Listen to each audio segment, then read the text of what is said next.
Cite right. Suppose you spent a very long time creating a very good film. Beyond your own time, you had to employ others who worked with you. By the time you and your team finished the project, you and they had spent a year or more of your lives making the movie. Beyond your time, you had to invest lots of money on people, equipment, marketing, and other such expensive items needed to make the film. How willing would you be to just give that movie away to anyone who wanted to see it for free?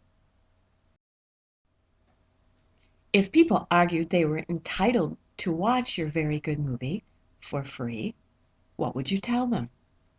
Without doubt, you'd tell them they were being unfair, because they would be unfair. Now suppose other individuals went even further in their desire to use your very good film. Not only do they want to use it for free, they want to claim it as their own work. How would you react to that? Not well, of course, because what gives someone else the right to take your work and claim it as their work? This, in a nutshell, sets up how we should view the use of copyrighted material. When we use work created by others to support our projects, there are some rules which apply. That's the subject of this Cite Right tutorial. The first thing to ask is whether the work we want to use is copyrighted.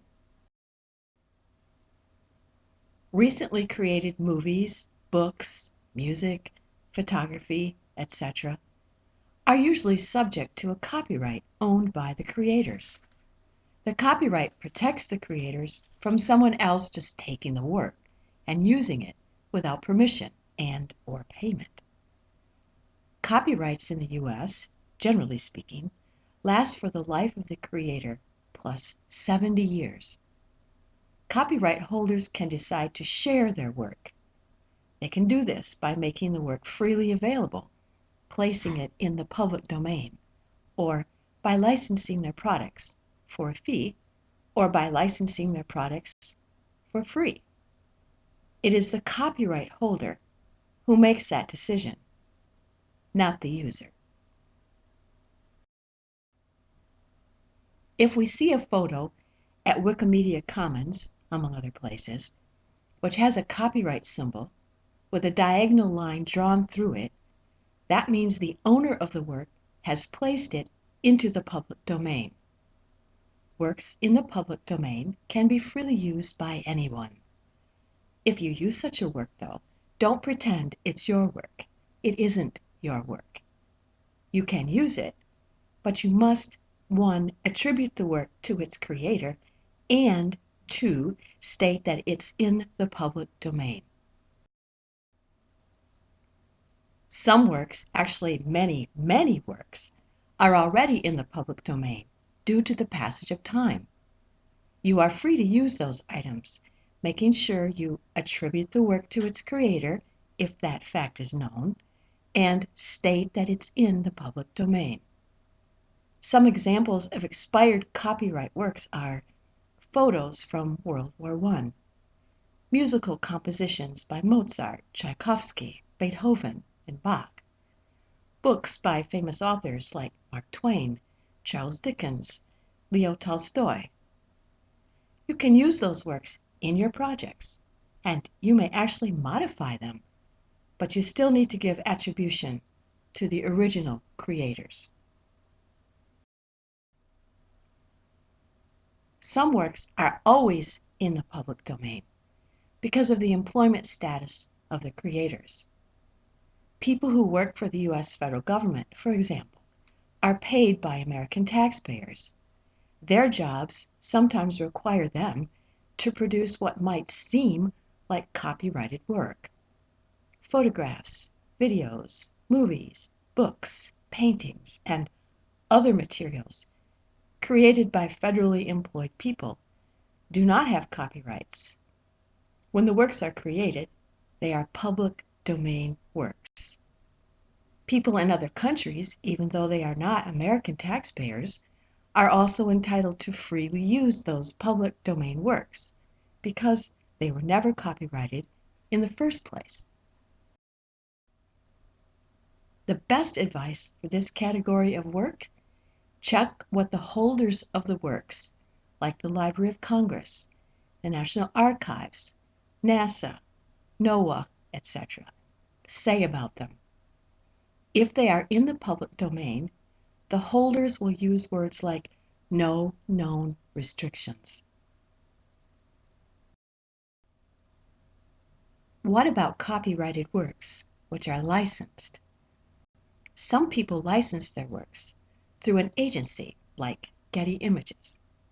If so, there could be a fee to use the image. It is the user's responsibility to check. If you determine that the image you want to use is licensed through a fee-paying agency, it's a good idea to look around for comparable images which are licensed without fees.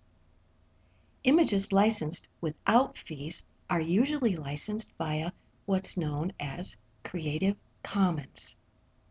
Creative Commons allows the user to freely use images, videos, written works, etc., but the license which applies must appear near the work. Depending on the type of Creative Commons license which applies, you may have to give attribution to the creator. An example of such a license is CC by SA 4.0. Copyrighted material is also subject to fair use. There are laws, statutes, and cases which interpret fair use.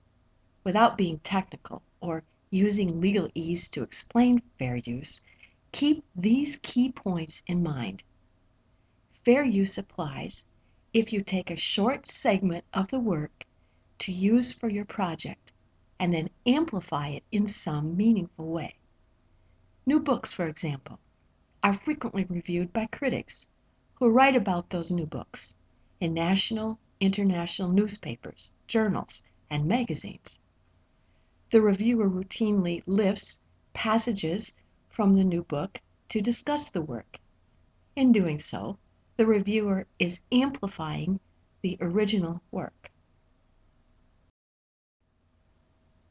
The critic is also providing valuable marketing for the book, causing interested people to buy it.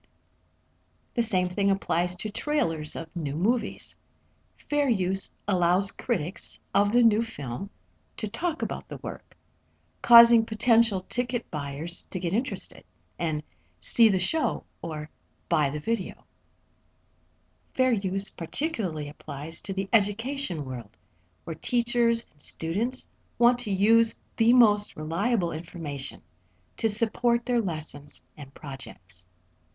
If you claim fair use, however, always be sure to note who owns the copyright, the creator of the work, and that you are using it as fair use for educational purposes. What if you cannot find any source material for a picture, drawing, video clip, etc. you want to use? If a diligent search about copyright leads you to a dead end, and this will happen frequently if the work is old, you can note that in your citation. If you find the name of the original publication, but not the name of the image creator, cite the publication and note that the photographer, illustrator, engraver, etc. is unknown.